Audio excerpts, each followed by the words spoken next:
Reporter big debate show. Reporter Kurukshetram തത്സമയം കടത്തനാടിന്റെ മണ്ണിൽ നിന്നാണ് തത്സമയം പ്രേക്ഷകരിലേക്ക് എത്തുന്നത്. രാഷ്ട്രീയ ആശയങ്ങളുടെയും പോരാട്ടങ്ങളുടെയും അടയും തടയും അറിയുന്ന കടത്തനാടൻ മണ്ണിൽ നിന്നും റിപ്പോർട്ടർ കുരുക്ഷേത്രം തത്സമയം എത്തുന്നു. എല്ലാ പ്രേക്ഷകർക്കും സ്വാഗതം.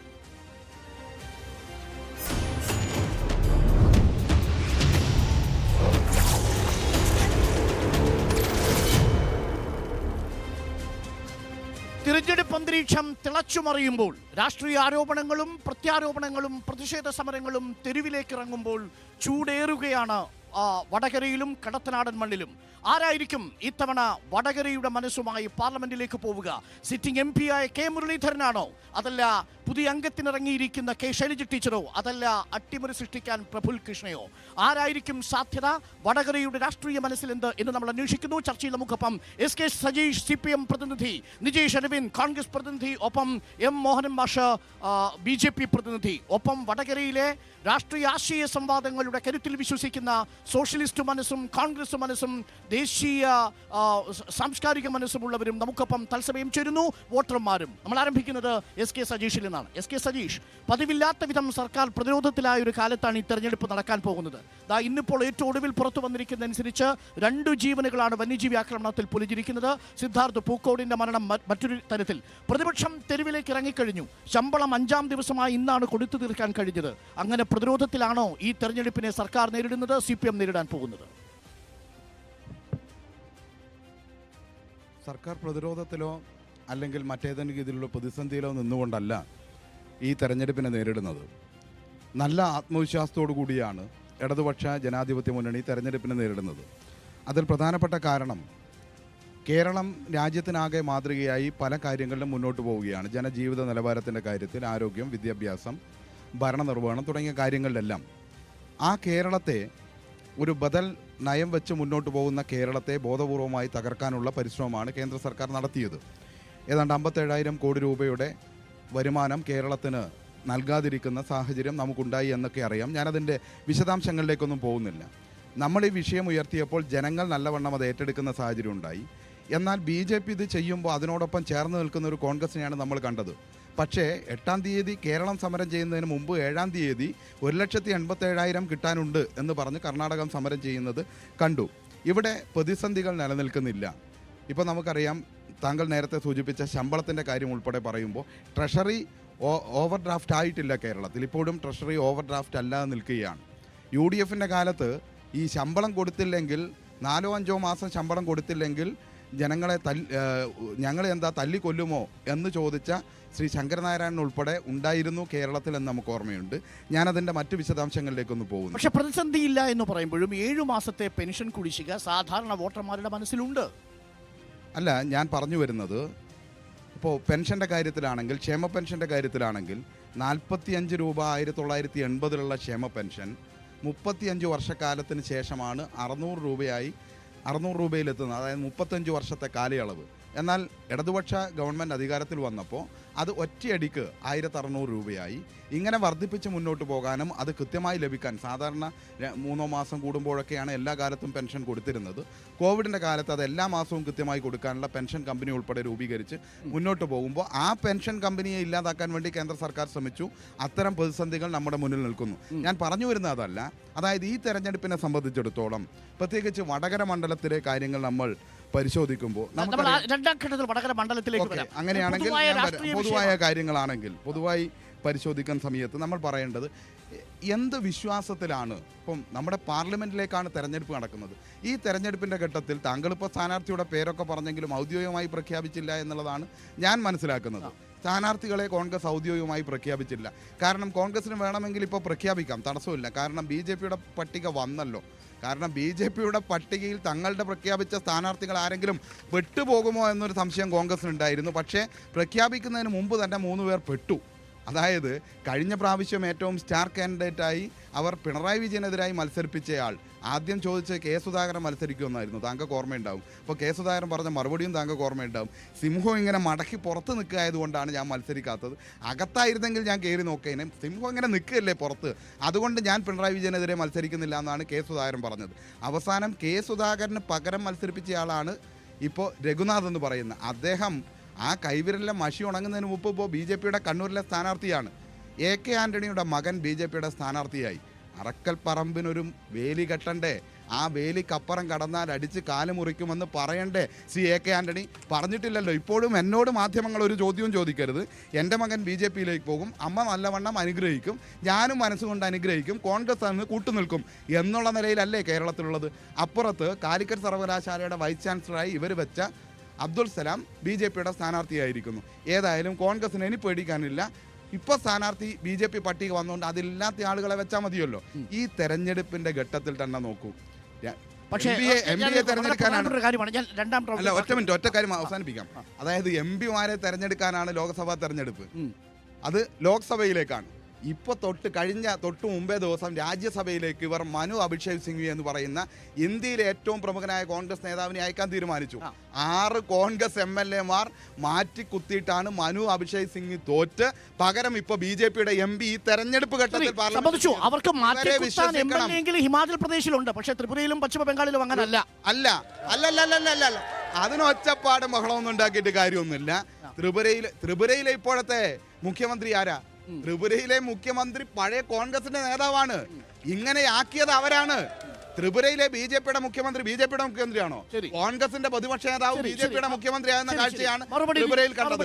ഇവിടെ ഞാൻ ഇത്രയാണ് പറഞ്ഞ് അവസാനിപ്പിക്കുന്നത്. അതായത് നമ്മുടെ രാജ്യത്ത് വിശ്വാസ്യതയോടുകൂടി പൊരുതാൻ വേണ്ടി കഴിയണം.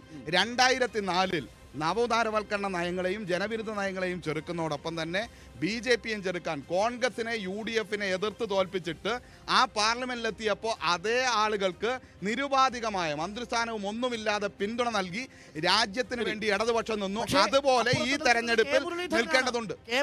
അനിൽ ആന്റണിയുടെ ജീൻ അല്ല മുരളീധരൻ. വർഗീയ സമരങ്ങളോട് അല്ല. ശ്രീ മുരളീധരന്റെ ജീൻ എന്ന് താങ്കൾ പറയുമ്പോൾ എനിക്കങ്ങനെ പറഞ്ഞൂടെ? ഞാൻ പറഞ്ഞാൽ അത് വിവാദമാവും. അതുകൊണ്ട് ഞാൻ അതിലേക്ക് കടക്കുന്നില്ല, ജീനിലേക്കൊന്നും കടക്കുന്നില്ല. പക്ഷേ മുരളീധരൻ ഈ കോഴിക്കോട് നിന്ന് ശ്രീ ഉമ്മൻചാണ്ടി, നിങ്ങളാണ് കേരളത്തിലെ ഏറ്റവും വലിയ കള്ളൻ, നിങ്ങളാണ് ഏറ്റവും വലിയ അഴിമതിക്കാരൻ, നിങ്ങളാണ് എന്ന് പ്രഖ്യാപിച്ചയാളാണ്. ജീൻ എങ്ങനെയാണ്? ജീനിൽ നല്ല മാറ്റം, രാഷ്ട്രീയ താല്പര്യത്തിന് വേണ്ടി, വ്യക്തി താല്പര്യത്തിന് വേണ്ടി നല്ല ജീൻ മാറ്റമുള്ള താങ്കൾ നേരത്തെ വടകരയുടെ കാര്യം ഇപ്പൊ പറയണ്ട, മണ്ഡലത്തിലേക്ക് തിരിഞ്ഞു നോക്കിയിട്ടില്ല. ആ ജീനാണ് അവിടെ ഉള്ളത്. റൗണ്ടിൽ നമ്മൾ ചർച്ച ചെയ്യുന്ന 2 പ്രധാനപ്പെട്ട കാര്യങ്ങൾ ഈ തെരഞ്ഞെടുപ്പിൽ വിഷയമായി തീരുക.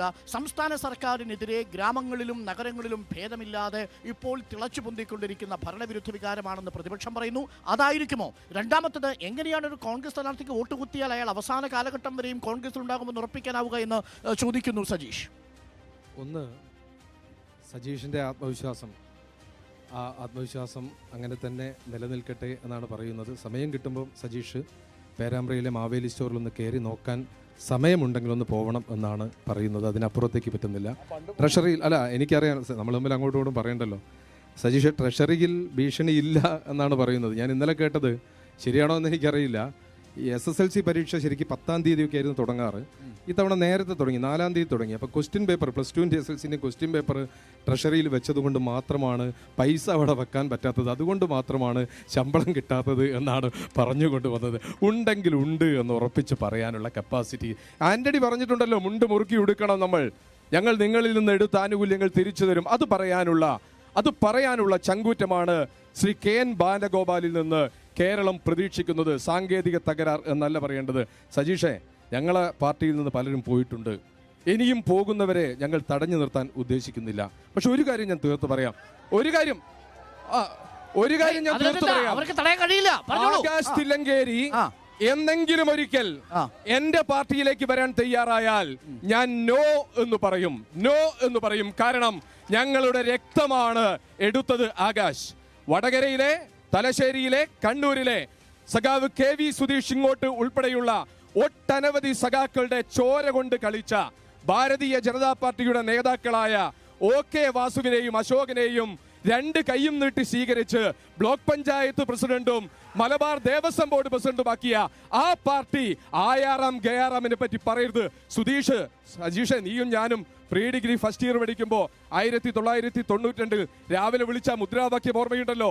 ആ കൊലപാതകത്തിന് കാരണക്കാരായ ആളുകളെ ഒരു ഉളുപ്പുമില്ലാതെ പാർട്ടിക്കകത്ത് സ്വീകരിച്ച് ബ്ലോക്ക് പഞ്ചായത്തിന്റെ കാറുമായി വടകരയിലേക്ക് തേരാപ്പാര പോകുമ്പോൾ ഈ ഫിലോസഫി ഒന്നും നിങ്ങളുടെ കയ്യിൽ ഞങ്ങൾ കണ്ടില്ലല്ലോ. കോൺഗ്രസ് പോരാടുകയാണ്. 87-ൽ VP സിംഗിന്റെ ഇടത്തെ കൈപിടിച്ചത് EMS ആയിരുന്നുവെങ്കിൽ വലത്തെ കൈപിടിച്ചത് അദ്വാനിയായിരുന്നു. ഞങ്ങൾക്ക് സന്തോഷമുണ്ട്. പാട്നയിലെ റാലിയിൽ സീതാറാം യെച്ചൂരിയുടെ വലത്തെ കൈപിടിച്ചത് മല്ലികാർജുന ഖാർഗെയാണ്. ഇടത്തെ കൈപിടിച്ചത് രാഹുൽ ഗാന്ധിയാണ്. അപ്പുറത്തെ കൈപിടിച്ചത് ലാലു പ്രസാദ് യാദവാണ്. അതുകൊണ്ട് സജീഷ് എന്ത് കോൺഗ്രസ് വിരുദ്ധത പറഞ്ഞാലും യെച്ചൂരിയുടെ പാർട്ടിയോട് ഞങ്ങൾക്ക് അടുപ്പമുണ്ട്. അതുകൊണ്ടാണ് തമിഴ്നാട്ടിലെ ആകെയുള്ള കനലിനകത്ത് രാഹുൽ ഗാന്ധിയുടെ ചിത്രം വെച്ച് വോട്ട് പിടിച്ചുകൊണ്ടിരിക്കുന്നത്. ഞങ്ങൾ ഇത്തവണയും സജീഷെ സംശയം വേണ്ട, ഇത്തവണയും ഞങ്ങൾക്ക് ലക്ഷ്യം എന്താണ്? ഇന്ത്യ രാജ്യത്തെ ഇല്ലാതാക്കുന്ന, വർഗീയത നടമാടുന്ന, വിഭജിക്കുന്ന, പച്ച മനുഷ്യരെ കൊന്നു തിന്നുന്ന, വസ്ത്രത്തിന്റെ പേരിൽ, ഭക്ഷണത്തിന്റെ പേരിൽ ഈ ജനതയെ ഇല്ലാതാക്കുന്ന നരേന്ദ്രമോദി ഭരണത്തിനെ അവസാനിപ്പിക്കണം. ഞങ്ങൾ ആരുമായിട്ടും കൈകോർക്കും. സജീഷെ, നിങ്ങളുടെ പാർട്ടിയുമായും ഞങ്ങൾ കൈകോർക്കും, യാതൊരു സംശയവുമില്ല. അതാ സമയത്ത് നമ്മളിങ്ങനെ പരസ്പരം അടിക്കണോ എന്ന് സജീഷാണ് ചിന്തിക്കേണ്ടത്. ഓക്കെ, മോഹനൻ, താങ്കൾക്ക് പറയുന്നതിൽ ആദ്യ പോയിന്റിലേക്ക് എത്തിക്കഴിഞ്ഞു. തമ്മിൽ കേരളത്തിൽ പരസ്പരം മത്സരിക്കുമ്പോഴും BJP അധികാരത്തിൽ എത്താതിരിക്കാൻ കേരളത്തിന്റെ അതിർത്തി കടന്നാൽ ഇവർ ഒരു മുന്നണിയാണ്. ആ കാര്യത്തിൽ സംശയമൊന്നുമില്ല. ഇത്തവണ പ്രഫുൽ കൃഷ്ണനെ വടകരയിൽ സ്ഥാനാർത്ഥിയെ നിർത്താനുള്ള രാഷ്ട്രീയ ധൈര്യം നിങ്ങൾക്ക് എങ്ങനെ വന്നു എന്നതാണ് ചോദ്യം. കാരണം ഒരു ഭാഗത്ത് നിൽക്കുന്നത് സിറ്റിംഗ് MP ആയിരിക്കുന്ന K മുരളീധരൻ, മറുഭാഗത്ത് ശൈലജ ടീച്ചർ. അവിടെയാണ് പ്രഫുൽ കൃഷ്ണ വരുന്നത്. വോട്ട് മറിക്കുമോ എന്ന് ചിലയിടങ്ങളിലെങ്കിലും സംശയമുണ്ട്. സാധ്യതയുണ്ടോ? ഒന്ന്,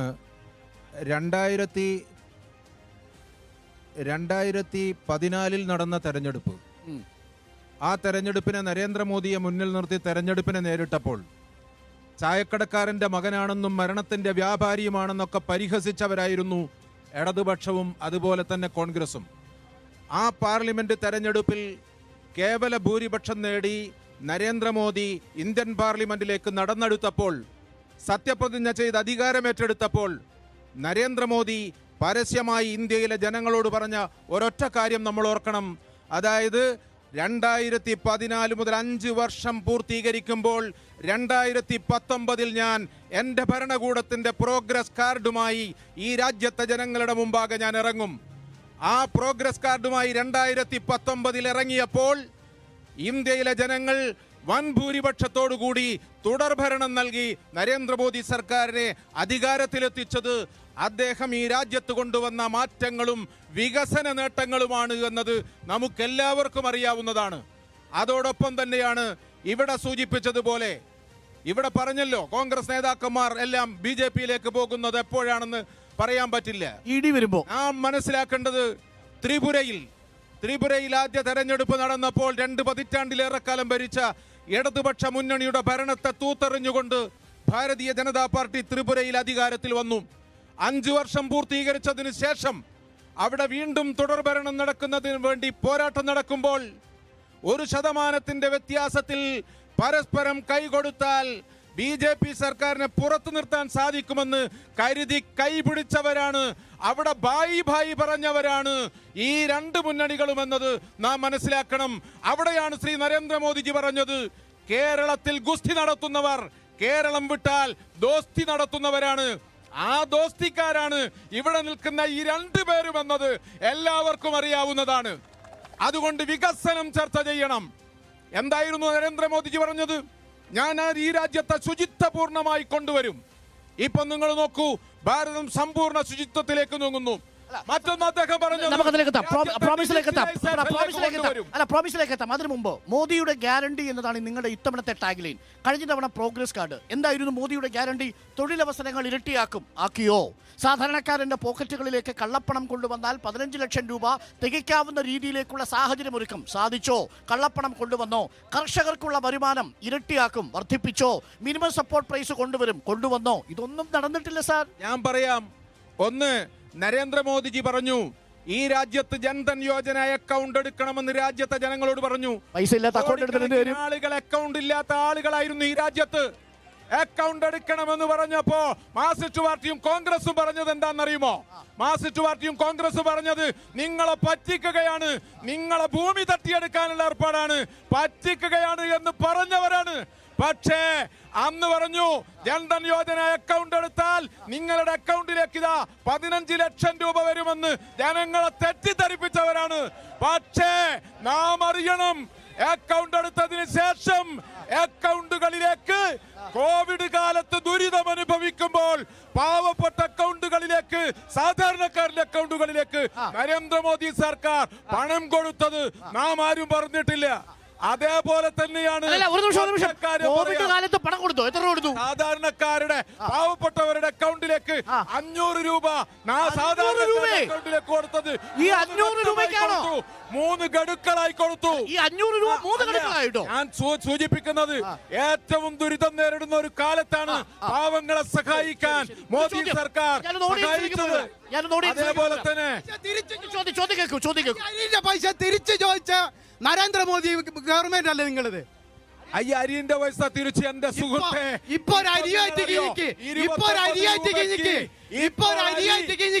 ഗ്യാസിന്റെ പൈസ കൊടുക്ക്, സബ്സിഡി കൊടുക്ക്, ഗ്യാസിന്റെ വില കുറച്ച് കൊടുക്ക്. എന്താ കൊടുക്കാത്ത? 15 ലക്ഷം കൊടുക്കുമെന്ന് പറഞ്ഞ് സാധാരണക്കാരന്റെ കീശയിലേക്ക് കൊടുക്കുമെന്ന് പറഞ്ഞ് എന്തുകൊണ്ട് കൊടുക്കുന്നില്ല? പെട്രോളിന്റെയും ഡീസലിന്റെയും വില എന്താ? 3.5 ലക്ഷം പാവപ്പെട്ട സാധാരണക്കാരന്റെ വീടുകളിൽ ഉജ്ജ്വല യോജനയിലൂടെ സൗജന്യ ഗ്യാസ് കണക്ഷൻ കൊടുത്തത് നരേന്ദ്രമോദി സർക്കാരാണ്. ആരാ കൊടുത്തത്? നരേന്ദ്രമോദി സർക്കാരാണ്.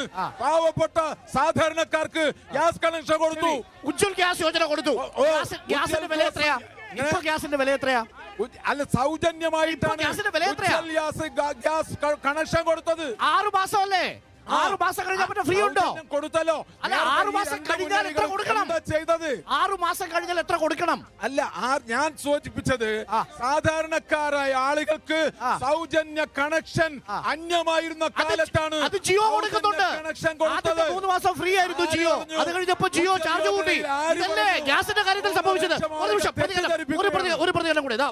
470 രൂപയാണ് 2014 UPA സർക്കാർ അധികാരത്തിൽ വിട്ടുപോകുമ്പോ ഗ്യാസിന്റെ വില.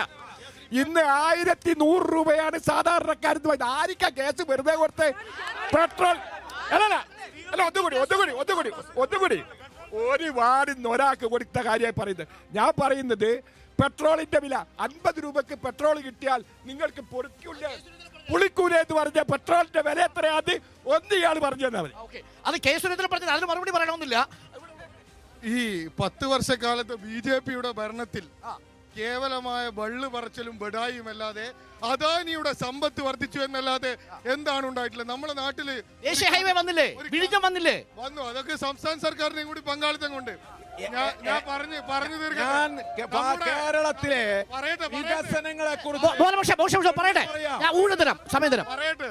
ഞങ്ങള് ഈ നാട്ടിലൊക്കെ പറയുന്നത് ഒരു കഥയുണ്ട്, രാജാവിന്റെ കഥ. ആ രാജാവിന്റെ കഥയിൽ രാജാവിനെ രാജസദസ്സിലെല്ലാം തന്നെ ഇങ്ങനെ പ്രകീർത്തിക്കും, നിങ്ങളുടെ വസ്ത്രം നന്നായിരുന്നു എന്നൊക്കെ പറഞ്ഞു. അവസാനം ഒരു കുട്ടി പോകുമ്പോൾ പറഞ്ഞു രാജാവ് നഗ്നനാണ് എന്ന്. ഇവിടെ ഇന്ത്യയിൽ മണിപ്പൂരിൽ അതുപോലെ തന്നെ കന്ധമാലിലൊക്കെയുള്ള സാധാരണ ജനങ്ങളുടെ രക്തത്തിനുമേൽ, ആ രക്തത്താൽ കളങ്കിതമായ ഒരു നഗ്നനായ രാജാവല്ലാതെ ഈ രാജ്യത്ത് എന്താണ് ഒരു 10 വർഷക്കാലത്ത് ഭരണത്തിൽ ഉണ്ടായിട്ടുള്ളത്? ഈ നരേന്ദ്രമോദി വർഷക്കാലം ഒരുമിച്ച് മറുപടി പറയാം. ഇവിടെ ഒരു BJP പ്രവർത്തകനെ ഉണ്ടല്ലോ കൈ ഉയർത്തി. ആരെ സംസാരിക്കാന്ന് പറഞ്ഞ BJP പ്രവർത്തകർ ആരെങ്കിലും ഉണ്ടോ?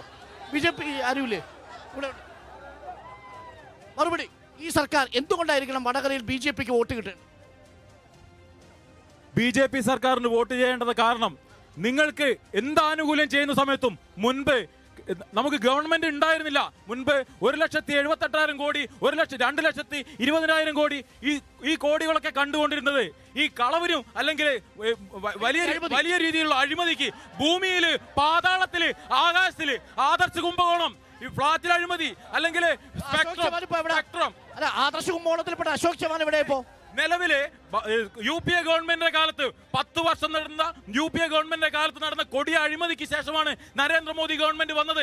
ആ അഴിമതിക്ക് ഈ തരത്തിൽ 10 കൊല്ലമായിട്ട് ഇതുവരെ ഒരു അഴിമതി പോലും ഗവൺമെന്റിനെതിരെ കാണിക്കാൻ വേണ്ടിയിട്ട് വളരെ പ്രധാനപ്പെട്ട കാര്യം SK സജീഷ് നോക്കൂ. ഈ തെരഞ്ഞെടുപ്പിൽ അഴിമതി ചർച്ചാ വിഷയമാവുകയാണെങ്കിൽ നരേന്ദ്രമോദിക്കെതിരെ വ്യക്തിപരമായ ഒരു അഴിമതി ആരോപണവും ഉന്നയിക്കാൻ ആർക്കാണ് സാധിച്ചത് എന്ന ചോദ്യം വളരെ പ്രസക്തമാണ്. അപ്പോൾ അഴിമതിയുടെ കാര്യം പറഞ്ഞാൽ എക്സാലോജിക്കിലേക്കും CM-ലേക്കും പോകുമെങ്കിൽ അവിടെ BJP-യിലേക്ക് പോകില്ലെങ്കിൽ അഴിമതിയാണ് ഈ തെരഞ്ഞെടുപ്പിലെ ചർച്ചാ വിഷയമെങ്കിൽ അത് BJPക്ക് ഗുണകരമാകും. ശ്രീ അരുൺ, ഞാനതിന് മറുപടി പറഞ്ഞു തന്നെ തുടങ്ങാം. പക്ഷേ ഒന്ന് രണ്ട് കാര്യങ്ങൾ എനിക്ക് പറയാൻ അവസരം തരണം. അതായത് നമ്മുടെ രാജ്യത്ത് ഈ ക്രോണി ക്യാപിറ്റലിസത്തിന്റെ കാലത്ത് നരേന്ദ്രമോദിയുടെ ഗവൺമെന്റ് ചെയ്തുകൊണ്ടിരിക്കുന്നത് സർവം വിൽക്കുകയാണ്. നമ്മുടെ രാജ്യത്ത് ഇനിയൊരു പൊതുമേഖല അവശേഷിക്കുന്നില്ല. ഇപ്പോൾ എൻ്റെ സുഹൃത്ത് ഒരു ചെറുപ്പക്കാരനാണ് ഇവിടുന്ന് സംസാരിച്ചത്. ഇപ്പോൾ RSSന്റെ ചില പേരൊക്കെ കേട്ടാൽ നമ്മൾ ഞെട്ടിപ്പോവും. സർസംഘചാലക് എന്നൊക്കെ പറയുന്ന പോലെ. അതുപോലെയാണ് അഗ്നിവീരൻ എന്നൊക്കെ കേട്ടപ്പോൾ ആളുകൾ ഞെട്ടിപ്പോയി. 4 വർഷം കഴിഞ്ഞാൽ പിരിച്ചുവിടുന്ന ആളുകളാണ് ഈ പറഞ്ഞ പട്ടാളക്കാർ. അതുപോലെ ആളെ പറ്റിക്കുന്ന കുറേ ഏർപ്പാട്. അതിൻ്റെ കൂടെ നിന്ന് ചെയ്തതെന്താണ്? ഈ രാജ്യത്തിൻ്റെ എല്ലാ സമ്പത്തും അങ്ങ് വിൽക്കുകയാണ്. വിൽക്കുക എന്ന് പറയുന്നത് കോർപ്പറേറ്റുകൾക്ക് വാങ്ങാനുള്ള കാശും ആര് തന്നെയാണ് കൊടുക്കുന്നത്? സ്റ്റേറ്റ് ബാങ്ക് ഓഫ് ഇന്ത്യയാണ് കൊടുക്കുന്നത്. ഇന്ത്യയുടെ ബാങ്കിൽ നിന്നാണ് കൊടുക്കുന്നത്. അദാനി ഖനി വാങ്ങാൻ വേണ്ടി ആസ്ട്രേലിയയിൽ പോയപ്പോൾ പണം തയ്യായിട്ട് മോഡി കൂടെ പോയിട്ട് എന്ത് ചെയ്താണ്? സ്റ്റേറ്റ് ബാങ്കിൽ വിളിച്ചു പറഞ്ഞ് പണം ഒപ്പിച്ചു കൊടുത്ത കാഴ്ച നമ്മൾ കണ്ടതാണ്. അതായത് അതെ അതെ അതെ ഒരു കാര്യം അങ്ങനെയല്ല. കാര്യമാണല്ലോ, അങ്ങനെയല്ലോ. കാര്യമാണല്ലോ UDF-നോട് ചോദിച്ചാൽ മതി. അത് വേറെ കാര്യം. ഞങ്ങൾ അതിന് നേതൃത്വം കൊടുത്ത ആളുകളല്ല. പറയട്ടെ, പറഞ്ഞു വരുമ്പോ അരുൺ ഇടപെടുമ്പോ ഞാൻ പറയട്ടെ. അതായത് ഈ കാര്യത്തിൽ ഇവിടെ നമ്മുടെ രാജ്യത്ത് ഇനി എന്താണ് അവശേഷിക്കുന്നത്? ഞാനതാണ് പറഞ്ഞത്. ഒരു ചെറുപ്പക്കാരനാണ് ഇവിടെ സംസാരിച്ചത്. സാധാരണഗതിയിൽ BSNL സാധാരണക്കാർക്ക് ജോലി കിട്ടുമായിരുന്നു. പരീക്ഷ എഴുതിയാൽ ജോലി കിട്ടും. BSNL, LIC, റെയിൽവേയിൽ, അതുപോലെയുള്ള പൊതുമേഖലാ സ്ഥാപനങ്ങളിലെല്ലാം. എന്നാൽ അത് മുഴുവൻ അതെല്ലാം സ്വകാര്യവൽക്കരിച്ച് പ്രിയപ്പെട്ട കോൺഗ്രസ്, ഞാൻ BJP-ക്കെതിരെയാണ് പറയുന്നത്. മനസ്സിലായോ? BJP-ക്കെതിരെയാണ് പറയുന്നത്. അത് മനസ്സിലാകാത്ത നിലയിലാണ് ഇവിടുത്തെ കോൺഗ്രസ്. അതായത് ഈ രാജ്യത്തെ പൊതുമേഖലാ സ്ഥാപനങ്ങൾ മുഴുവൻ വിറ്റു. പൊതുമേഖലാ സ്ഥാപനങ്ങൾ വിറ്റ് ഇനി ആർക്കും ഈ രാജ്യത്ത് തൊഴിൽ ലഭിക്കുന്ന സാഹചര്യമില്ല. ഇന്ത്യയിൽ തന്നെ പരിശോധിച്ചാൽ വലിയ തൊഴിലില്ലായ്മ നേരിടുകയാണ്. ഒരാൾക്ക് പോലും തൊഴിൽ കൊടുക്കുന്ന സാഹചര്യമില്ല. കേരളത്തിൽ ഉൾപ്പെടെ, കേരളത്തെ കുറ്റം പറയുമ്പോൾ കാണേണ്ടത് നമ്മുടെ രാജ്യത്ത് കഴിഞ്ഞ 2 വർഷത്തിനിടയിൽ കേരളത്തിൽ കൊടുത്ത നിയമനം എന്ന് പറയുന്നത് 65,000-ലധികം PSC നിയമനമാണ്. എന്നാൽ ഇവരുടെ ഗുജറാത്തിൽ 37 നിയമനമാണ് 2 വർഷം കൊണ്ട് നടത്തിയത്. ഇത് നമ്മൾ കാണേണ്ടതുണ്ട്. ഇന്ത്യയിലാകെയുള്ള PSC നിയമനം എത്രയാണ്? ഏതാണ്ട് 19,000-ലധികമാണ്. എന്നാൽ കേരളത്തിലെ PSC നിയമനം എന്ന് പറയുന്നത് 15,700-ഓളമാണ്. ഞാൻ പറഞ്ഞു വന്നത് നേരത്തെ ചില കാര്യങ്ങൾ നിജീഷ് പറഞ്ഞിട്ടുണ്ട്. സത്യത്തിൽ BJP-ക്ക് മറുപടി പറയേണ്ട കാര്യമില്ല. നിജീഷ് പറഞ്ഞ ചില കാര്യങ്ങളാണ് പരാമർശിച്ചു പോകേണ്ടത്. നിജീഷ് പറഞ്ഞത് ട്രഷറിന്റെ അകത്ത് ഈ നമ്മുടെ ഉത്തരക്കടലാസ് വെച്ചുകൊണ്ട് സ്ഥലമില്ലാത്തതുകൊണ്ടാണ് പ്രതിസന്ധി ആയതെന്നാണ്. ട്രഷറി ഇപ്പോഴും ഓവർ ഡ്രാഫ്റ്റ് അല്ല. നിജേഷിന് അന്വേഷിക്കാം. 14 ദിവസം പറയട്ടെ അരുൺ, ഞാൻ പറയട്ടെ. താങ്കൾ ഇടപെട്ടോളൂ, ഞാൻ പറയട്ടെ. ഇങ്ങനെ പറഞ്ഞ വ്യക്തമാക്കാൻ വേണ്ടി കഴിയില്ലല്ലോ, അതുകൊണ്ടാണ്. അതായത് UDF-ന്റെ കാലത്ത് ഓവർ ഡ്രാഫ്റ്റ് ആവുകയും ശമ്പളം കൊടുക്കാതിരിക്കുകയും ചെയ്ത സാഹചര്യമൊക്കെ ഒട്ടനവധിയുണ്ട്. ഇവിടെ ഓവർ ഡ്രാഫ്റ്റ് ആയിട്ടില്ല. 14 ദിവസം വേണമെങ്കിൽ ഓവർ ഡ്രാഫ്റ്റ് വെക്കാം. അറിയാം ഓവർ ഡ്രാഫ്റ്റ് ആയിട്ടില്ല. പിന്നെ ഇവിടെ ഒരു സാങ്കേതിക തകരാർ ഉണ്ടായിട്ടുണ്ട്. അതിപ്പോൾ പരിഹരിക്കുകയും ചെയ്തിട്ടുണ്ട്. മാത്രവുമല്ല, ഒന്നുകൂടി കാണേണ്ടത്, ഈ ട്രഷറിയിൽ ഈ ക്വസ്റ്റ്യൻ പേപ്പർ വെച്ചു എന്നൊക്കെ പറയുമ്പോൾ നിങ്ങളുടെ കാലത്ത് ഈ ക്വസ്റ്റ്യൻ പേപ്പറും ഇല്ലായിരുന്നു, പുസ്തകവും ഇല്ലായിരുന്നു. അടുത്ത 2-ാം തീയതി ആകുമ്പോഴേക്ക് കേരളത്തിലെ കുട്ടികൾക്കുള്ള പാഠപുസ്തകം അച്ചടിച്ച് തയ്യാറാക്കി ഈ നിൽക്കുന്ന ആളുകളുടെ എല്ലാം വീട്ടിൽ അവധിക്കാലത്ത് ഈ ഗവൺമെന്റ് എത്തിച്ചു കൊടുക്കും. 6 മാസം കഴിഞ്ഞിട്ടും പുസ്തകമില്ലാത്ത ഒരു കാലമുണ്ടായിരുന്നു കേരളത്തിൽ എന്ന് നമുക്ക് ഓർമ്മയുണ്ട്. പിന്നെ നേരത്തെ VP സിംഗിന്റെ കൈയുടെ അപ്പുറവും ഇപ്പുറവും പിടിച്ച കാര്യമൊക്കെ നമുക്ക് ഓർമ്മയുണ്ട്. ആ VP സിംഗ് ഇന്ത്യൻ പാർലമെന്റിന്റെ ചരിത്രത്തിൽ ആദ്യമായി ബാബറി മസ്ജിദ് പൊളിക്കാൻ വേണ്ടി രഥയാത്ര നടത്തുമ്പോൾ അതിനെ തടഞ്ഞതിന്റെ ഭാഗമായി ആ ഗവൺമെന്റിന് അവിശ്വാസ പ്രമേയം കൊണ്ടുവന്നപ്പോൾ ഇന്ത്യൻ പാർലമെന്റിന്റെ ചരിത്രത്തിൽ ആദ്യമായി VP സിംഗ് വിശ്വാസ പ്രമേയം അവതരിപ്പിച്ചു. വിശ്വാസ പ്രമേയത്തിൽ VP സിംഗ് പറഞ്ഞു, മതനിരപേക്ഷതയെ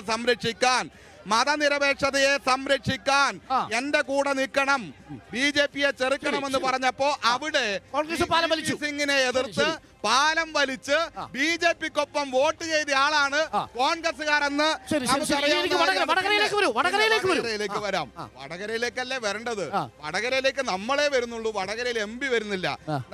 നമ്മുടെ ഈ നാട്ടില് ഇവിടെ വടകരയിൽ നേരത്തെ നമ്മൾ കാണേണ്ടത് ഈ ശ്രീ മുല്ലപ്പള്ളി രാമചന്ദ്രൻ MP ആയ സമയത്ത് മിഷൻ 25 എന്ന് പറഞ്ഞിട്ട് വടകരയിൽ എല്ലാ ആളുകളെയും വിളിച്ച് വലിയൊരു പരിപാടി നടത്തി. എന്നിട്ട് പറഞ്ഞു, മണിയൂരിൽ ഇഗ്നോയുടെ ഒരു കേന്ദ്രം വരും. 2 ഏക്കർ ഭൂമി മണിയൂർ പഞ്ചായത്തിനെ കൊണ്ട് ഏറ്റെടുപ്പിച്ചു. ഇപ്പോൾ അവിടെ എന്താണ്? ഇപ്പോൾ അവിടെ പട്ടി പെറ്റ് കിടക്കുകയാണ്. അതിന് മുരളീധരനും ഒന്നും ചെയ്തില്ല.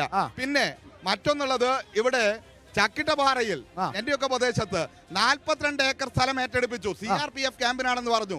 അവിടെ ഇപ്പോൾ കുറുക്കന്മാർ വിചാരിച്ചുകൊണ്ടിരിക്കുകയാണ്. അതൊന്നും ചെയ്തില്ല. ഇവിടെ MP എന്നുള്ള നിലക്ക് ഒരു വൻകിട വികസന പ്രവർത്തനത്തിനും ഒരു പ്രോജക്റ്റിന് പോലും നേതൃത്വം കൊടുത്തില്ല എന്ന് നമുക്ക് കാണാൻ വേണ്ടി കഴിയും. അതോടൊപ്പം അദ്ദേഹം പ്രതിപക്ഷത്തുള്ള ഒരു MP അല്ലേ? അദ്ദേഹത്തിന് കിട്ടിയ 17 കോടിയിൽ അദ്ദേഹം ഭൂരിപക്ഷവും ചെലവഴിച്ചു. അല്ല, ഒരു പ്രോജക്റ്റ് ഡിബേറ്റിൽ പങ്കെടുത്തു. ചോദിച്ചിട്ടില്ല. ചോദ്യം ചോദിച്ചിട്ടില്ല. ഇന്ന് കണക്കാണ് ഞാൻ പറയാൻ വേണ്ടി വന്നത്. അതായത് നടപ്പിലാക്കപ്പെടുന്നോ എന്നുള്ളത് മാത്രമല്ല, അതിനുവേണ്ടി ആവശ്യപ്പെടുന്ന രീതി പോലും ഉണ്ടായില്ല. ഇന്ത്യൻ പാർലമെന്റിനകത്ത് കേരളത്തിൽ സ്റ്റേറ്റ് ആവറേജ് ചോദ്യങ്ങൾ ചോദിച്ചതും ഡിബേറ്റിൽ പങ്കെടുത്തതും 78 AM ആരിഫ് ഇടതുപക്ഷത്തിന്റെ MP 113 ആണ് അദ്ദേഹത്തിൻ്റെത്. ഇവിടെയുള്ള MP എത്രയാണ്? 5 വർഷം കൊണ്ട് 57 ചോദ്യം.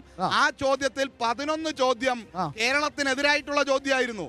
ഈ മണ്ഡലത്തിന് വേണ്ടിയുള്ള ചോദ്യം പോലും ചോദിച്ചില്ല. പാർലമെന്ററി പെർഫോമൻസ് ഇല്ല എന്ന് മാത്രമല്ല, മണ്ഡലത്തിന് വേണ്ടി എന്തെങ്കിലും ഒരു പ്രോജക്റ്റ് അവതരിപ്പിച്ചില്ല എന്ന് മാത്രമല്ല, ഇവിടെ ഏതെങ്കിലും ഒരു വൻകിട പ്രോജക്റ്റിനെ പറ്റി സംസാരിച്ചില്ല എന്ന് മാത്രമല്ല, അവസാനം പ്രിയപ്പെട്ട MP ചെയ്തത് എന്താണ്? നമുക്കറിയാം, നമ്മുടെ ചിന്താവിഷ്ടിയായ ശ്യാമള സിനിമയെ ഓർമ്മിപ്പിക്കുന്ന രീതിയിൽ തെരഞ്ഞെടുപ്പ് അടുത്തപ്പോൾ പറഞ്ഞു, അയ്യോ അച്ഛാ പോകല്ലേ എന്ന്. അദ്ദേഹം കരുതിയത് വടകരക്കാരെല്ലാവരും കൂടി അയ്യോ മുരളി പോകല്ലേ, നിങ്ങൾ തന്നെ മത്സരിക്കുമെന്ന് പറയുന്നതാണ്. ഇതുവരെ എന്ത് ചെയ്തിട്ടില്ല, ഇവിടെ ആരും പറയില്ല. കാരണം അദ്ദേഹം ഈ നാടിന് വേണ്ടി ഒരു ചുക്കും ചുണ്ണാമ്പും ആരോപണങ്ങളാണ്. ദേശീയ രാഷ്ട്രീയം നമുക്ക് തൽക്കാലം വിടാം. നമ്മൾ വടകര മണ്ഡലത്തിലേക്ക് എത്തിയ 2 പ്രധാനപ്പെട്ട കാര്യങ്ങൾ. മണ്ഡലത്തിന്റെ വികസന പ്രവർത്തനത്തിൽ കെ മുരളീധരൻ ഒന്നും ചെയ്തില്ല, ചോദ്യങ്ങൾ ചോദിച്ചില്ല. ദേശീയ ശരാശരിയേക്കാൾ സംസ്ഥാന ശരാശരിയേക്കാൾ ചോദ്യം ചോദിച്ച ഏറ്റവും കുറഞ്ഞ പെർഫോമൻസ് എന്നാണ് സജീഷിന്റെ ആരോപണം. വടകരയുടെ ചരിത്രത്തിലെ MP-മാരെ നമ്മൾക്കൊന്ന് താരതമ്യം ചെയ്യാൻ ഐക്യ ജനാധിപത്യ മുന്നണി തയ്യാറാണ്. ഇവിടെ സമയമില്ലെങ്കിൽ എവിടെ സമയമുണ്ടെങ്കിലും തയ്യാറാണ്. എൻ്റെ ഓർമ്മയിൽ AK പ്രേമജവും സതീദേവിയും മുല്ലപ്പള്ളി രാമചന്ദ്രനും O ഭരതനും K മുരളീധരനുമാണ് വടകരയുടെ ജനപ്രതിനിധികളായി വന്നിട്ടുള്ളത്. അല്ല, അതിന് ഉണ്ണികൃഷ്ണനുണ്ട്, KP ഉണ്ണികൃഷ്ണനുണ്ട്. വലിയ ചരിത്രം. അടുത്ത കാലത്ത് നമ്മുടെ ഓർമ്മയിൽ ആ കാലഘട്ടത്തിൽ നിങ്ങളുടെ ഓർമ്മയും പങ്കുവെക്കാന്നേ. ആ ഓർമ്മയിൽ ഐക്യ ജനാധിപത്യ മുന്നണിയുടെ MP-മാരുടെ കാലത്ത് വന്ന നേട്ടങ്ങളും ഇടതുപക്ഷ ജനാധിപത്യ മുന്നണിയുടെ MP-മാരുടെ കാലത്ത് കേന്ദ്രത്തിൽ നിന്ന് കൊണ്ടുവന്ന നേട്ടങ്ങളും ഞാനിവിടെ വളരെ ചുരുക്കി എനിക്ക് പറ്റാവുന്ന രീതിയിലുള്ള വളരെ കിട്ടാവുന്ന രീതിയിൽ നേരത്തെ സജീഷ് പറഞ്ഞ IGNOU കേന്ദ്രം വന്നിട്ടുണ്ടോ ഇല്ലയോ, സ്റ്റേറ്റിന് കിട്ടിയിട്ടുണ്ടോ ഇല്ലയോ, അത് നിയമപരമായി വന്നിട്ടുണ്ടോ, നടപ്പിലാക്കേണ്ട ഉത്തരവാദിത്വം ഉത്തരവായിട്ടുണ്ടോ? IGNOU തുടങ്ങാൻ ഉത്തരവായി. ഉത്തരവായോ? ആ സ്ഥലം എടുത്തിട്ട് എത്രയോ കാലായി. ഇത് കാലത്താണ് ഉത്തരവായിട്ടില്ല. സ്ഥലം ഏറ്റെടുത്തിട്ട് എത്രയോ കാലമായി. പിന്നെ ഒരു കാര്യം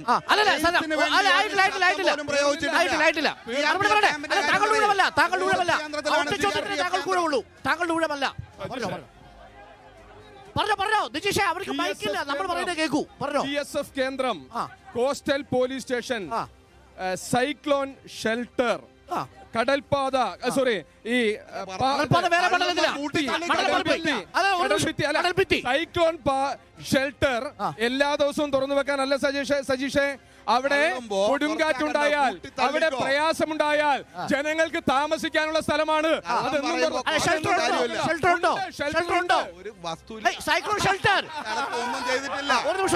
ഇവിടെ കഴിഞ്ഞ ചർച്ചയിൽ പറഞ്ഞത് ഹൈമാസ് ലൈറ്റ് വെച്ചു എന്നാണ്. ഞാൻ വളരെ കൃത്യമായി പറഞ്ഞു, ഇവിടെ ജനങ്ങളെ പറ്റിക്കുന്ന രീതി നാളികേരവുമായി ബന്ധപ്പെട്ട് എന്തെങ്കിലും ഒരു പ്രോജക്ട് മുന്നോട്ട് വെച്ചിട്ടുണ്ടോ? ഭരതന്റെയും സതീദേവിയുടെയും പ്രേമചന്ദിന്റെയും കാലഘട്ടത്തിലെ ഒരു 3 നേട്ടം സജേഷ് വടകരയ്ക്ക് വേണ്ടി വന്ന 3 നേട്ടം നിങ്ങൾ പറ. നമുക്ക് പഴയ ചരിത്രത്തിലേക്ക് കെ മുരളീധരൻ ചെയ്ത 5 കാര്യങ്ങൾ പറയൂ. കെ മുരളീധരൻ MP എന്ന നിലയിൽ അദ്ദേഹത്തിന്റെ സാന്നിധ്യം മുഴുവൻ സമയവും ഈ വടകരയിൽ ഉണ്ടായിരുന്നു. നമ്പർ 2 IGNOU കെട്ടിട നിർമ്മാണത്തിന് വേണ്ടി ആവശ്യമായ നടപടികൾ എടുക്കുകയും മണിയൂരിൽ 25 ലക്ഷം രൂപ പാസ്സാക്കുകയും ചെയ്തു. വടകര റെയിൽവേ സ്റ്റേഷൻ അമൃത് പദ്ധതിയിൽ ഉൾപ്പെട്ടു. തലശ്ശേരി സ്റ്റേഷൻ അമൃത് പദ്ധതിയിൽ ഉൾപ്പെട്ടു. കൊയിലാണ്ടി സ്റ്റേഷന്റെ വികസനം നടന്നുകൊണ്ടിരിക്കുന്നു. അപ്പൊ നോക്കൂ, 3 റെയിൽവേ സ്റ്റേഷനുകളുടെ വികസനം, ഇഗ്നോയ്ക്ക് വേണ്ടി സ്ഥലം ഏറ്റെടുത്തതിന് കെട്ടിട നിർമ്മാണത്തിന് വേണ്ടി 25 ലക്ഷം അനുവദിച്ചത്, ഇത്തരം കാര്യങ്ങളാണ് പ്രധാനമായിട്ടും ഉള്ളത്. ഇനി ഞാൻ പറയാം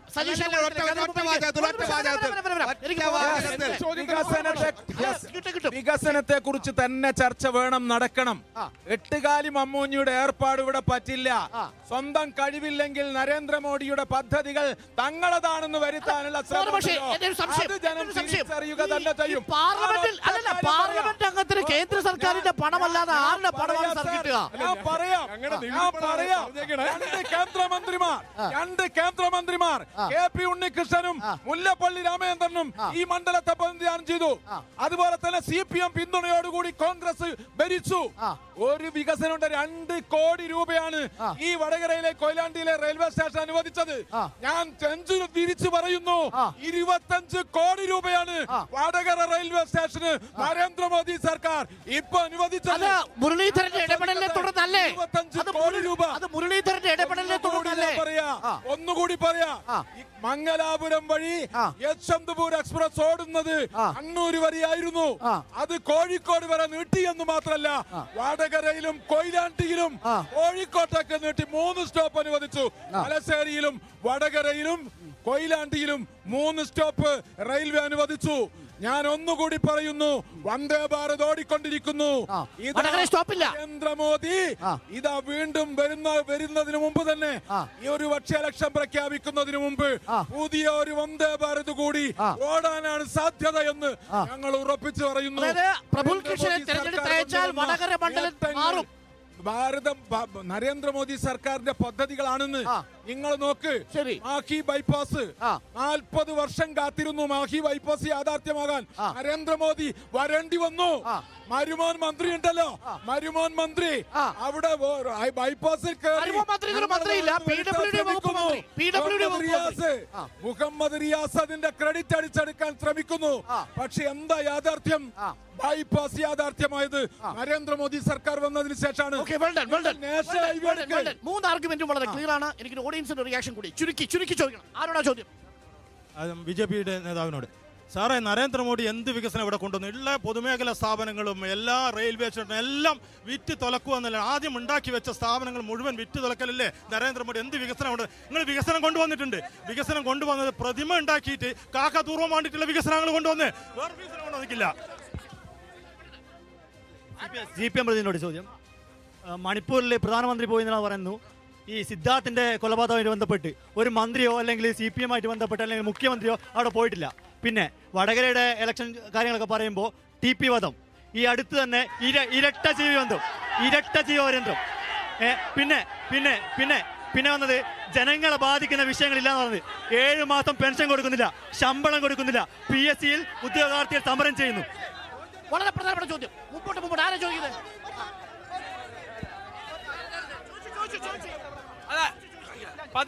15 കൊല്ലമായിട്ട് ഇവിടെ TP ചർച്ച. ഇവിടെ ഒരു മര്യാദ കേന്ദ്ര ഗവൺമെന്റ് പദ്ധതിയോ ഒരു പദ്ധതിയെ പറ്റി സംസാരിക്കും. എല്ലാ കാലവും TP എന്ന് പറഞ്ഞിട്ട് ഇവിടെ ജനങ്ങളെ പ്രശ്നങ്ങളായിട്ടുണ്ട്.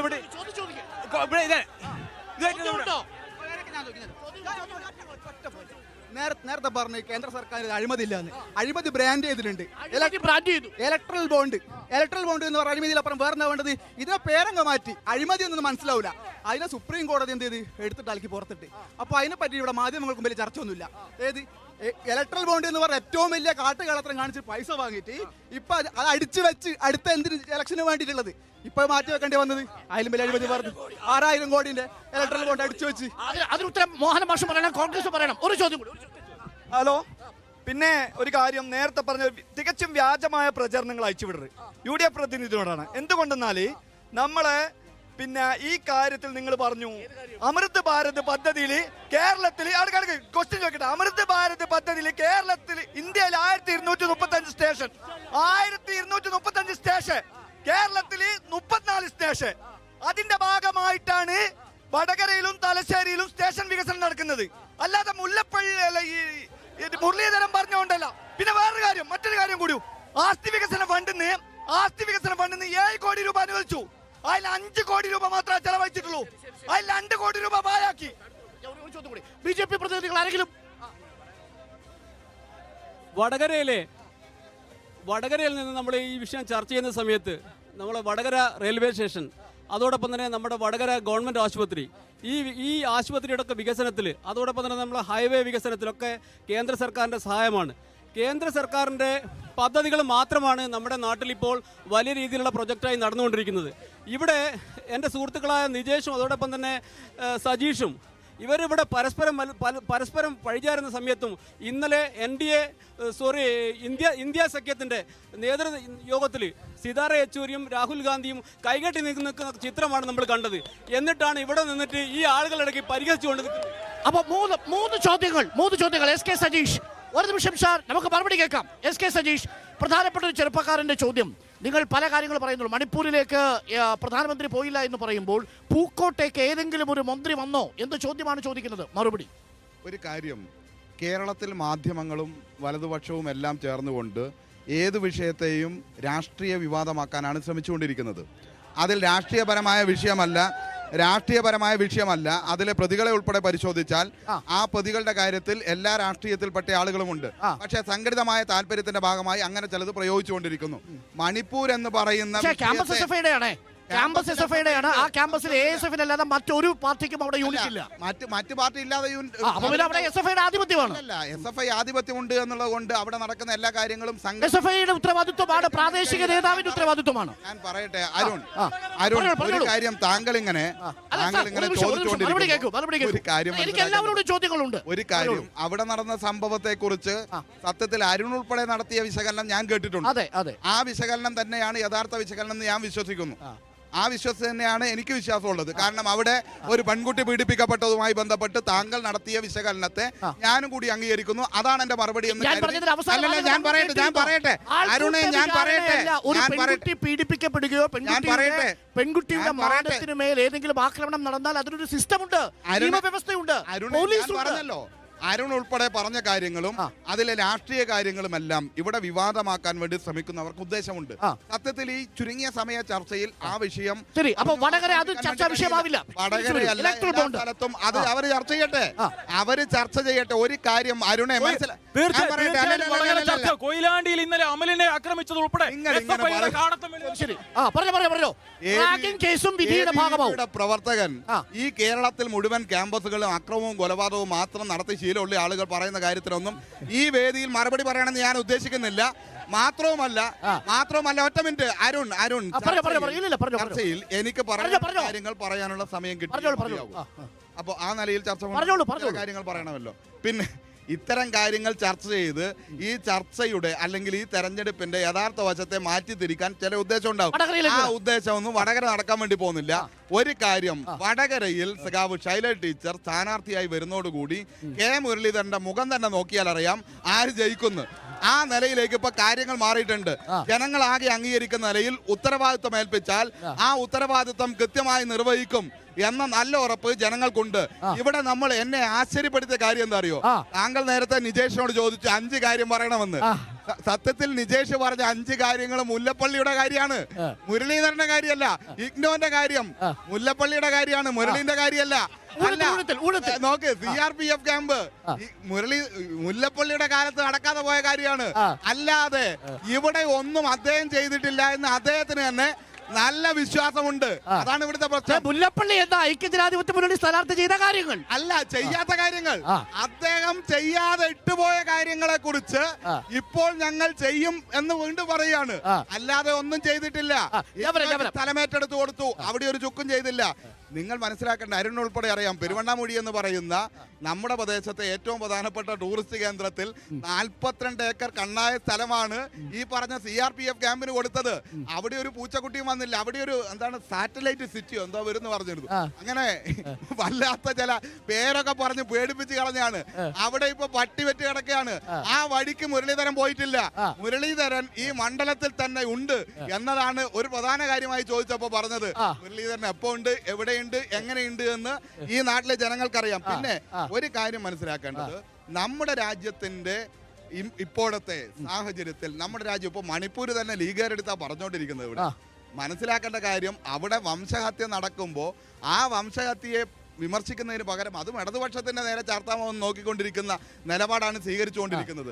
ഒരു കാര്യം മനസ്സിലാക്കേണ്ടത്, ഇവിടെ ഇപ്പോൾ അരുണ് തന്നെ നേരത്തെ ഒരു കാര്യം, ഈ ചർച്ച തുടങ്ങുന്നതിന് മുമ്പ് ക്യാമറ ഓൺ ആയിട്ടില്ല, പക്ഷേ നിൽക്കുന്ന ആളുകൾ മുഴുവൻ ഇവിടെ ഉണ്ട്. അരുണ് പറയാണ് ഒരു ദാരുണമായ ഒരു മരണം സംഭവിച്ചു, അതുകൊണ്ട് നമുക്ക് സമയം വൈകുന്നു പറഞ്ഞപ്പോ കൈയടിച്ചവരാണ് ഇവിടുത്തെ കോൺഗ്രസുകാർ. അരുണ് നിഷേധിക്കാൻ വേണ്ടി പറ്റുമോ? ഒരു മരണം എന്ന് പറഞ്ഞപ്പോ കൈയടിച്ചവരാണ് ഇവിടുത്തെ കോൺഗ്രസുകാർ, UDF-കാർ. അരുൺ അംഗീകരിക്കുന്നുണ്ടോ അത്?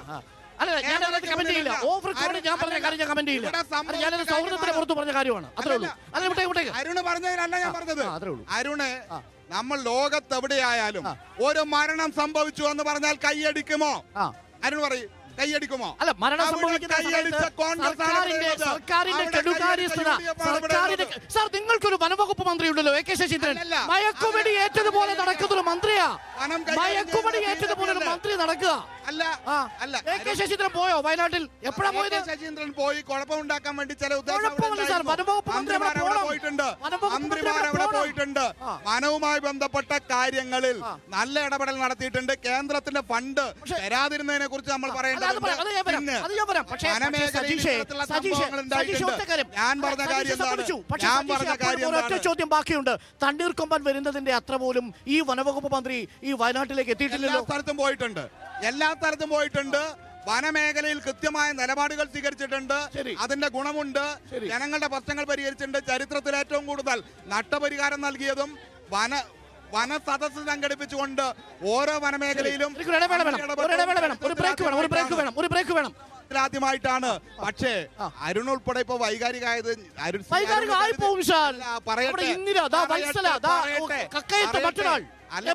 അരുണ് പറയട്ടെ. അല്ല, അരുണ് കരുതിയത് ഞാൻ അരുണ് പറഞ്ഞ കാര്യത്തെയാണ് വിമർശിച്ചതെന്നാണ്.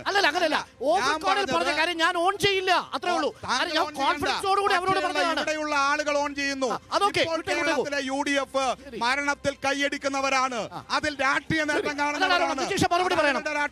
ശരി, ഒരു ചെറിയ ഇടവേളയ്ക്ക് പോകുന്നു. ഇടവേള കഴിഞ്ഞ് തിരിച്ചു വരുമ്പോൾ വടകര മണ്ഡലത്തിൽ എന്തൊക്കെ വികസനങ്ങൾ നടന്നു എന്നത് എണ്ണിപ്പറയാൻ കഴിയുന്നുണ്ടോ എന്നതാണ് പ്രസക്തമായ ചോദ്യം.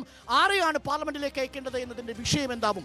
വടകരയുടെ മനസ്സ് തുറക്കും. ഒരു ചെറിയ ഇടവേളയ്ക്ക് ശേഷം ഷോർട്ട് ബ്രേക്ക്.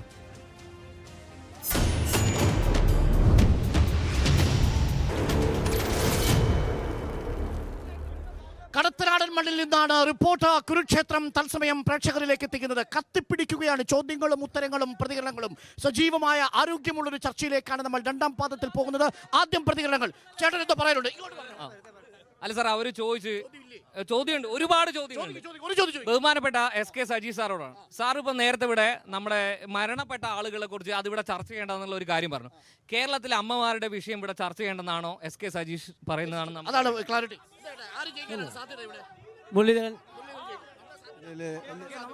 അതല്ല വേണ്ടത്, നമ്മളിവിടെ വികസനത്തിന് വേണ്ടിയാ വേണ്ടത്. വടകരയിൽ LDF സ്ഥാനാർത്ഥിയെ മത്സരിക്കുന്ന KK ശൈലജ ടീച്ചർ, നമ്മുടെ TP ചന്ദ്രശേഖരൻ വധക്കേസിൽ പ്രതിയായി കോടതി ശിക്ഷിച്ച കുഞ്ഞനന്ദന് അനുകൂലമായി പോസ്റ്റ് ഇട്ട ഈ ആള് ഏത് സ്ത്രീകളോടാണ് വോട്ട് ചോദിക്കാൻ പറ്റുക? കാരണം രമയെ പോലെ ഒരു സ്ത്രീയെ വിധവയാക്കിയ ഇവർ. അതേപോലെ പാലത്തായി കേസിലും അനുകൂലമായിട്ട് പോസ്റ്റ് ഇട്ട ഈ ശൈലജ ടീച്ചർ വളരെ മത്സരിക്കുമ്പോൾ ആരാ വോട്ട് ചെയ്യുക എന്നാണ് ചോദിക്കാൻ. ഇവിടെ വടകര മണ്ഡലത്തിൽ ചർച്ച ചെയ്യുമ്പോൾ മുല്ലപ്പള്ളി രാമചന്ദ്രനെ പറ്റി ചർച്ച ചെയ്യണം. കാരണം മുല്ലപ്പള്ളി രാമചന്ദ്രൻ ആനയെ പോലെ ഇടഞ്ഞിട്ടാളെ. വടകരയിൽ കോൺഗ്രസിന്റെ സമരാജ്ഞ വന്നപ്പോൾ എൻ്റെ പ്രിയപ്പെട്ട മുല്ലപ്പള്ളി അതിൽ പങ്കെടുത്തിട്ടില്ല. മുല്ലപ്പള്ളി ഇപ്പോൾ ഇടഞ്ഞിട്ടാളെ. മുല്ലപ്പള്ളിയും കോൺഗ്രസിന്റെ ഒരു വിഭാഗവും കോൺഗ്രസിനോട് തെറ്റിയിട്ടാളെ. അപ്പോ മുല്ലപ്പള്ളി ഇല്ലാതെ എങ്ങനെ മുരളീധരന് വടകരയിൽ വോട്ട് ചോദിക്കാൻ പറ്റും? സതീശനുമായി മുല്ലപ്പള്ളി ഇടഞ്ഞിട്ടാളെ. അത് മധ്യസ്ഥാകട്ടെ മുല്ലപ്പള്ളി. അതുപോലെ ലീഗ്. ഹലോ, അതായത് 2000 നമ്മുടെ മലയാള സിനിമ വലിയൊരു പ്രതിസന്ധി നേരിട്ടിരുന്നു. അന്ന് മലയാള സിനിമയെ രക്ഷപ്പെടുത്തിയ ഷക്കീലയാണ്. ആ ഷക്കീല മലയാള സിനിമയെ രക്ഷപ്പെടുത്തിയതിനോട്ടാണ് TP വധം. ഹലോ, ഈ വടകരയിലെ വികസനം തന്നെ നമുക്ക് ചർച്ച ചെയ്യേണ്ട ആവശ്യമുണ്ട്. ഒന്ന്, നമ്മളെ വടകരയിൽ കലാകാലങ്ങളായിട്ട് ഭരിക്കുന്ന ഇടതുപക്ഷം ഭരിച്ച ഈ പഞ്ചായത്തിലെ BOT അടിസ്ഥാനത്തിൽ BOT അടിസ്ഥാനത്തിൽ ഒരു ബസ് സ്റ്റോപ്പ് ഇതിൻ്റെ അടുത്ത് നിൽക്കുന്നത് വർഷങ്ങളായി ഇന്ന് വരെ വർക്ക് നടക്കാത്ത അതിന് സാമ്പത്തിക കാര്യങ്ങൾ കേന്ദ്ര ഗവൺമെന്റ് തരാത്തതുകൊണ്ടാണെന്ന് പറഞ്ഞു. വളരെ പ്രധാനപ്പെട്ട കാര്യം. മറ്റു ചോദ്യങ്ങൾ ഇവിടെ ചേട്ടൻ ചോദ്യം ഉണ്ടോ? ചോദ്യം ഇല്ലാത്തൊരു വടകരയിലുണ്ട് കേട്ടോ. ഒരു നിമിഷം. ഒരുപാട് ചോദ്യമുണ്ട് ഇവിടെ. ചോദിക്കണ്ടേ? ചോദിക്കണം. ഇവിടെ വികസനം ചർച്ച ചെയ്യും.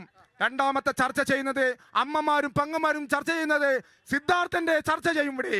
പിന്നെ TP ചന്ദ്രശേഖരന്റെ രണ്ടാമത് വിധി വന്നത് ചർച്ച ചെയ്യും. മൂന്നാമത് കൊയിലാണ്ടി CPM-ന്റെ ലോക്കൽ സെക്രട്ടറിനെ കൊല ചെയ്ത CPM-ന്റെ പ്രവർത്തകന്മാരെയും ചോദ്യം ചെയ്യും ഇവിടെ. ഇവിടെ ഇറങ്ങും. പിണറായി വിജയന്റെ മോള് മാസപ്പൊടി വാങ്ങിയത് ഇവിടെ ചർച്ച ചെയ്യും. അത് ചെയ്യാൻ നിൽക്കില്ല. ഒരു പ്രതികരണം കൂടി. എൻ്റെ ചോദ്യം UDF-ന്റെ പ്രതിനിധിയോടാണ്. 15 വർഷക്കാലമായി വടകരയിൽ UDF-ന്റെ MP തിരഞ്ഞെടുക്കപ്പെട്ടു പോവുകയാണ്. 15 വർഷക്കാലത്തെ വികസന പ്രവർത്തനങ്ങളെ ചോദിച്ചു നോക്കുമ്പോൾ പരിധി കളിക്കുകയാണ് UDF-ന്റെ പ്രതിനിധി. ഈ 5 വർഷക്കാലം മുരളി നടത്തിയ വികസന പ്രവർത്തനങ്ങളെ സംബന്ധിച്ച് വിശദീകരിക്കാൻ ബാധ്യതപ്പെട്ട ആളാണ് UDF-ന്റെ പ്രതിനിധി. പിന്നെ മറ്റൊരു ചോദ്യം,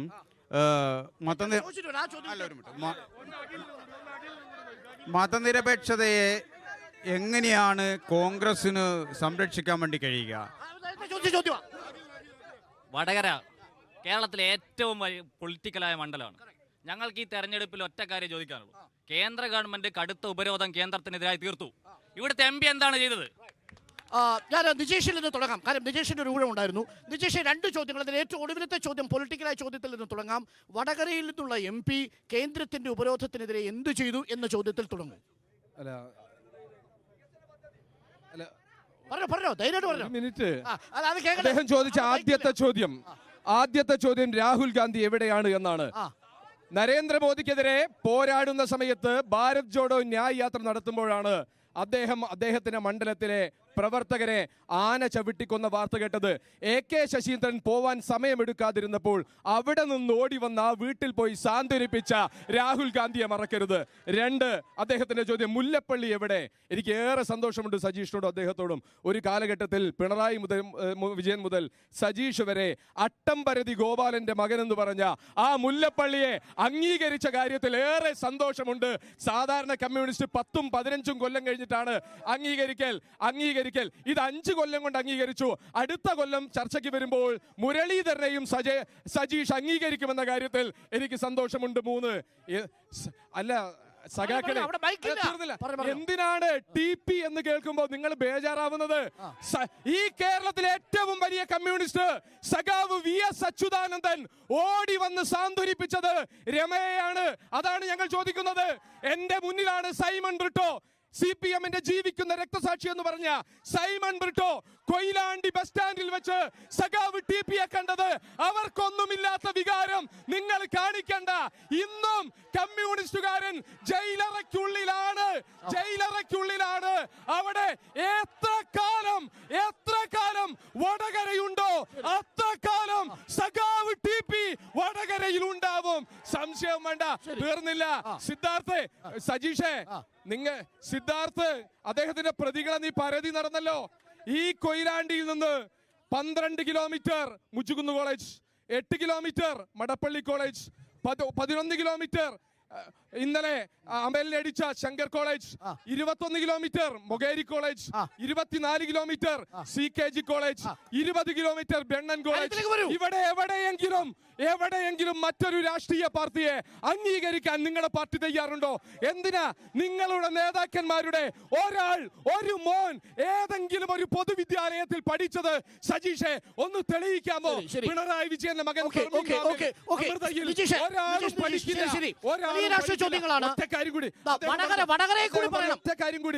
പൊതുവിദ്യാഭ്യാസം വിദ്യാർത്ഥികൾ. എന്റെ സജീഷെ, ഞാൻ എന്റെ മരുമകന് USS കിട്ടിയപ്പോ ചെലവ് ചോദിച്ചു. അപ്പം പറഞ്ഞെന്തറിയോ? മാമ പൈസ കിട്ടിയിട്ട് തരാം. USS സ്കോളർഷിപ്പ് പോലും 5 കൊല്ലം കൊടുക്കാതെ നിങ്ങളാണോ ഓവർ ഡ്രാഫ്റ്റിന്റെ കാര്യം പറയുന്നത്? ചുരുക്കി വടകര മണ്ഡലത്തിലെ കാര്യം കൂടി പറഞ്ഞ് അവസാനിപ്പിക്കൂ. വടകര മണ്ഡലത്തിലേത് ഞാൻ തിരിച്ചു വരും. വടകര മണ്ഡലത്തിൽ പാർലമെന്റുമായി ബന്ധപ്പെട്ട് ഞാൻ ചാലഞ്ച് ചെയ്തു.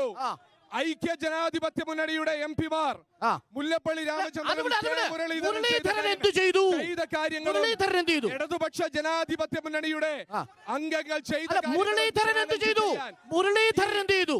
മുരളീധരൻ ചെയ്തതാണ് പറഞ്ഞത്. അതല്ല മുല്ലപ്പള്ളിയുടെ കാലത്തുള്ളതല്ലേ? ഈ കാലഘട്ടത്തിൽ ചെയ്ത കാര്യങ്ങള് ഇദ്ദേഹം പറഞ്ഞ പച്ചക്കള്ളം. ഇദ്ദേഹം എന്ന് പറഞ്ഞു അറ്റൻഡൻസ് ഇല്ല, സജീഷെ വെല്ലുവിളിക്കുന്നു. നിങ്ങൾ കളവ് പറഞ്ഞില്ലേ ഇവിടെ? സജീഷെ വെല്ലുവിളിക്കുന്നു, സൈറ്റ് എടുക്ക്, സൈറ്റ് എടുക്ക്. നിങ്ങൾ പറഞ്ഞു ചോദ്യങ്ങളുടെ കാര്യം പറഞ്ഞു. അരുണ് നോക്ക്, ഇദ്ദേഹം അല്ലേ പറഞ്ഞ മുരളീധരൻ ശരിയില്ലാതെ കേട്ട് പരിശോധിക്കും, ശരിയോ തെറ്റോ? പച്ചക്കള്ളം പ്രചരിപ്പിക്കലല്ല സജീഷെ ഒരു ചർച്ചയ്ക്കകത്ത് വേണ്ടത്. പച്ചക്കള്ളം പ്രചരിപ്പിക്കലല്ല. അറ്റൻഡൻസ് 90%. ഞാൻ അറിയില്ല. സെലക്ടഡ് എംപിക്ക് 61% ഡിബേറ്റിൽ പങ്കെടുത്തു. സംസ്ഥാന ശരാശരി 78%. ഞാൻ പറഞ്ഞ കറക്റ്റാണ്. ഒരിക്കൽ കൂടി പറഞ്ഞു. പാർലമെന്റ് പോയിട്ട് ഒരക്ഷരം മിണ്ടില്ല, ഡിബേറ്റ് പങ്കെടുത്തിട്ടില്ല, ചായ കുടിച്ച് പിരിഞ്ഞു പോന്നു. അത്രയും ഞാൻ പറഞ്ഞിട്ടുള്ളൂ. ബി ജെ പി നേതാവിന് കൂടി രൂപ കൊടുത്തിട്ട് തിരിച്ചു വരാം. ശ്രീ മോഹനൻ, നമ്മുടെ ചർച്ചയില്ല, ചർച്ച 3 മിനിറ്റ് കൂടി നീണ്ടുപോകും. ശ്രീ മോഹനൻ, 2 പ്രധാനപ്പെട്ട കാര്യങ്ങൾ പറഞ്ഞ് അവസാനിപ്പിച്ചോളൂ. എന്തുകൊണ്ടാണ് വടകര മണ്ഡലം മാറി ചിന്തിക്കേണ്ടത്? എന്തുകൊണ്ടാണ് വടകര മണ്ഡലം മാറി ചിന്തിക്കേണ്ടത്? 2 കാരണങ്ങൾ. വടകര മണ്ഡലം മാറി ചിന്തിക്കേണ്ടത് 2 കാരണം ഞാൻ പറയാം. ഒന്ന്, നരേന്ദ്രമോദി സർക്കാർ വന്നതിന് ശേഷം രാജ്യത്തുണ്ടായിട്ടുള്ള വികസനങ്ങൾ, നമ്മൾ കണ്ണുകൊണ്ട് കാണുന്ന നാഷണൽ ഹൈവേ വികസനങ്ങൾ 64,000 കോടി രൂപയാണ് ഈ റോഡ് വികസനത്തിനായി കേന്ദ്രം. നമ്മുടെ സംസ്ഥാനത്തിന് 5,000 കോടി നിങ്ങൾ കൊണ്ടുപോയില്ലേ? നമ്മുടെ സംസ്ഥാനത്ത് നിന്ന് 5,000 കോടി അങ്ങോട്ട് കൊണ്ടുപോയില്ലേ?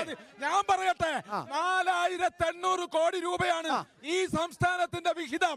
മറ്റൊന്ന്, കിസാൻ സമ്മാൻ നിധി കേരളത്തിലെ സാധാരണ കർഷകരുടെ അക്കൗണ്ടുകളിലെത്തിയത്. മറ്റൊന്ന്, നമ്മുടെ റെയിൽവേ വികസനം. ആ തരത്തിൽ നിരവധി വികസന കാര്യങ്ങൾ ഇന്ന് നമുക്ക് എണ്ണി പറയാൻ സാധിക്കും. ഞാൻ ചോദിക്കട്ടെ, വടകര എന്ത് നേട്ടമാണ്, എന്ത് മാറ്റമാണ് ഉണ്ടാക്കിയത് മുരളീധരൻ എം പി ആയതിനു ശേഷം? ഒന്നും ചെയ്യാൻ സാധിച്ചിട്ടില്ല. നിതേഷ് ഇവിടെ പതറുകയാണ്. കാരണം ഞാനിവിടെ നിൽക്കുന്നത് കൊണ്ട് മോദി സർക്കാരിന്റെ പദ്ധതികൾ അങ്ങനെ അടിച്ചു മാറ്റി പറയാൻ സാധിക്കില്ല എന്നതുകൊണ്ടാണ് അദ്ദേഹം പറയാതെ മാറുന്നത്. മോദിയുടെ പൈസയല്ല, $1,75,000 കോടിയാണ് യുജി സ്പെക്ട്രത്തിൽ അടിച്ചു.